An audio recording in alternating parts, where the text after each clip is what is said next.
I was there. I was holding his hand, and let him know, if you're tired, it's okay to go. Howdy, Wyle, Russ here. Comment below before we start this video. What do you think happens when we die? Do you believe in heaven? Do you believe that nothing happens? Do you just not know?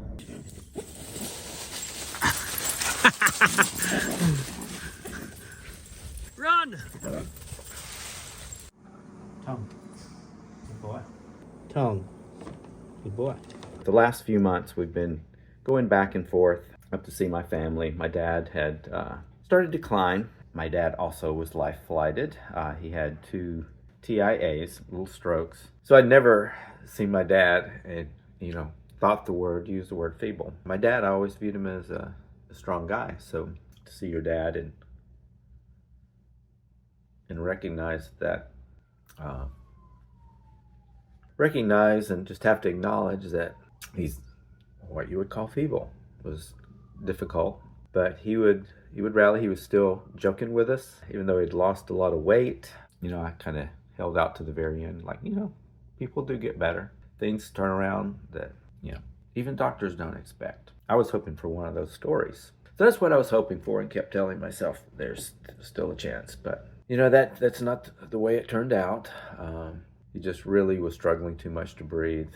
Fluid in the lungs that was continuing to increase. The things that you end up doing when the body is shutting down like that, or having to do to get someone comfortable, is not pleasant. I don't know. I had that whole feeling that morning that this was likely it. On one hand, not wanting it to be, and on the other hand, hoping it is.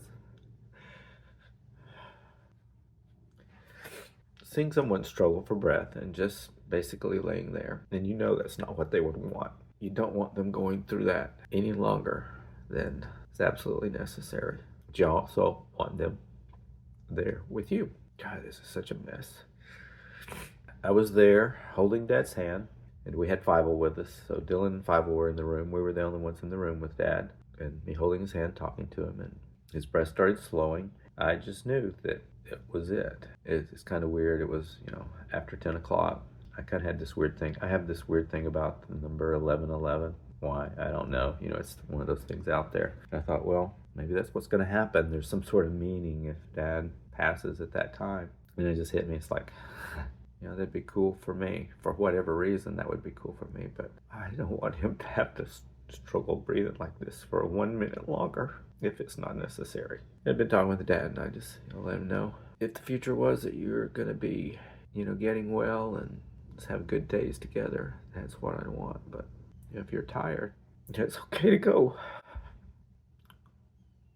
We're going to take care of stepmom. We're all here. We're going to take care of each other. We're all going to be okay. Maybe it's time for you to go. I was holding his hand. I asked him a couple times to squeeze if he could hear me. And he wasn't able to squeeze, but I know he's hearing me.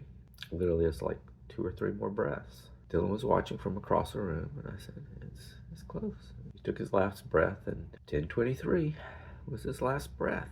And so I looked across the room and said, Dylan, that was it. It's just a body now. He's no longer here. Dylan 509. We're all with my dad for his last breaths.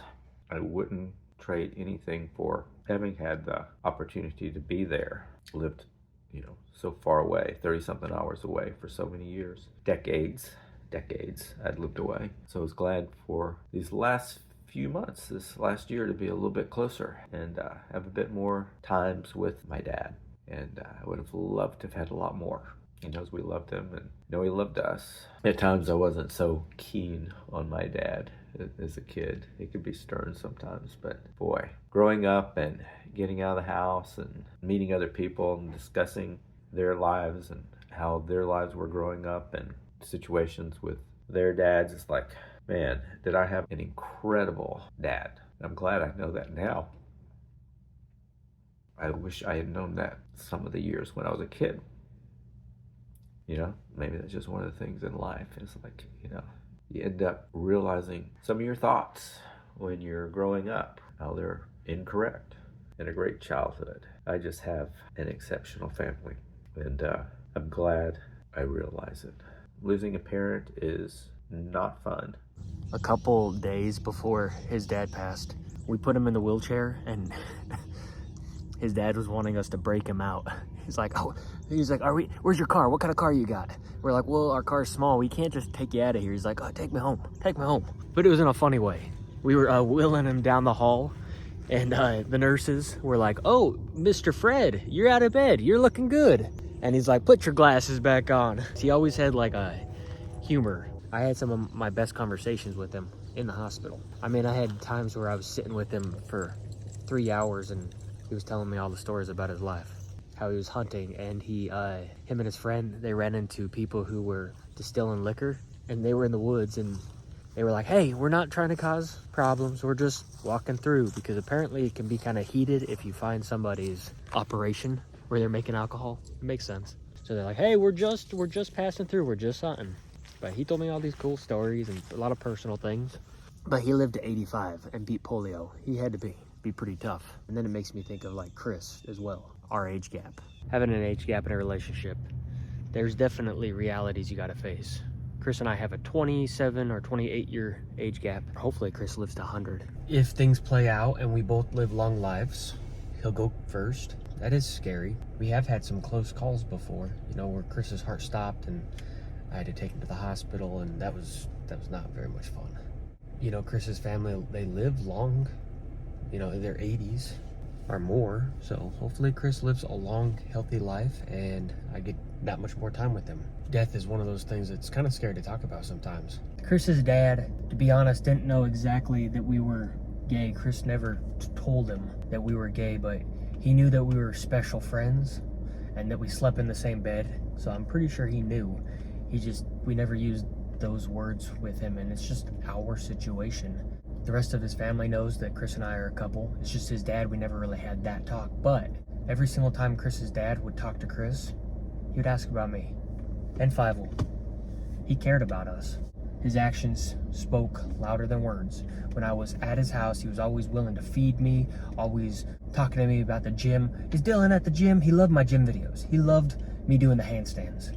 He was like, that Dylan's real strong. When I see Chris's dad in my mind, I see him sitting on his porch with a cigar or something that he's smoking. He was a smoker. He was a Southern character, you know, an Alabama character with a good heart overall. Chris and I got to see his dad's last breath. Chris was holding his dad's hand. There was changes, you could see there was changes to his dad's breathing, but there was an energy or a feeling that Chris just knew, and he's like, this is time.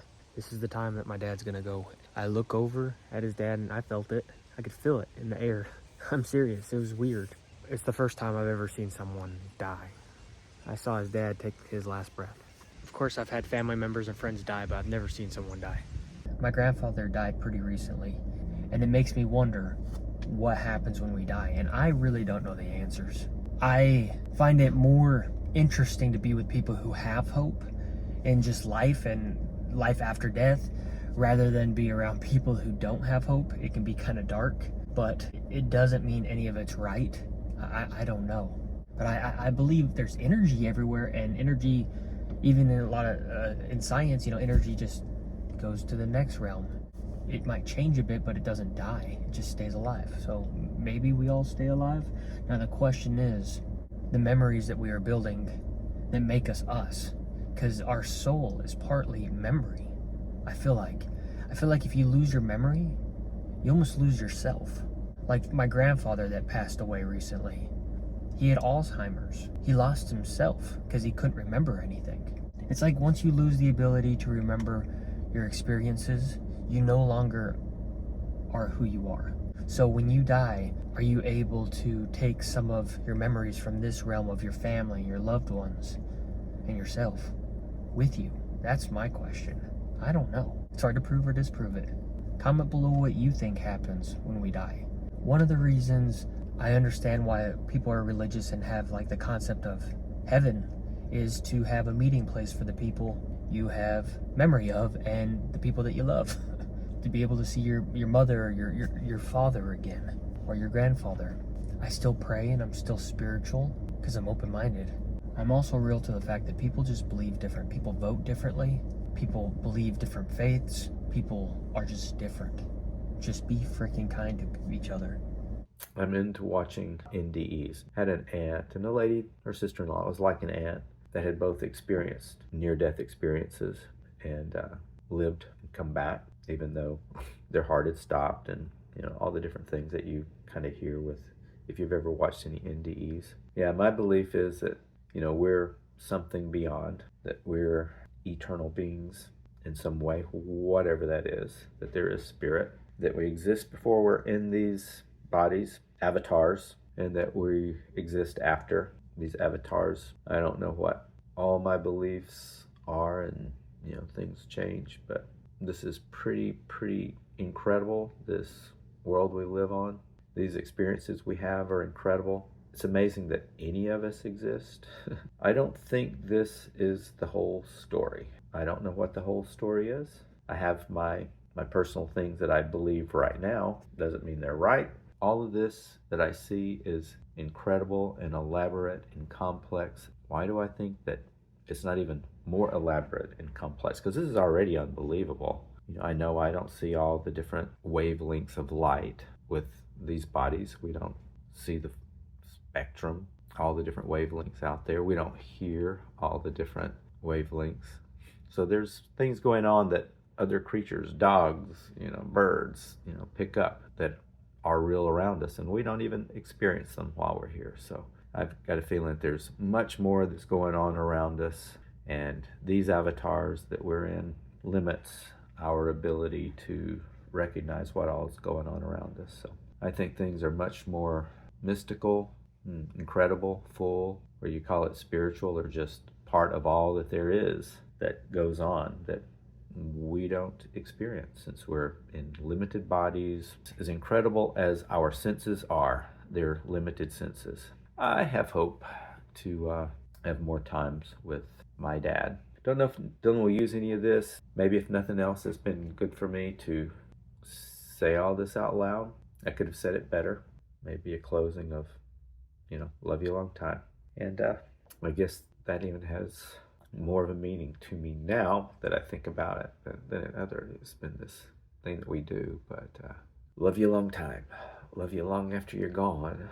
And I think that love is something that somehow doesn't end. That's my hope, that when we say love you a long time, it just doesn't end. That is the end of whatever I'm doing for this video right now. And I'll call Dylan and let him know, hey, it's safe to come back to the house. You can finally leave the gym. It's probably one of the first times he's had to stay at the gym longer than he wanted to stay so that I could film this by myself. All right. Love you a long time.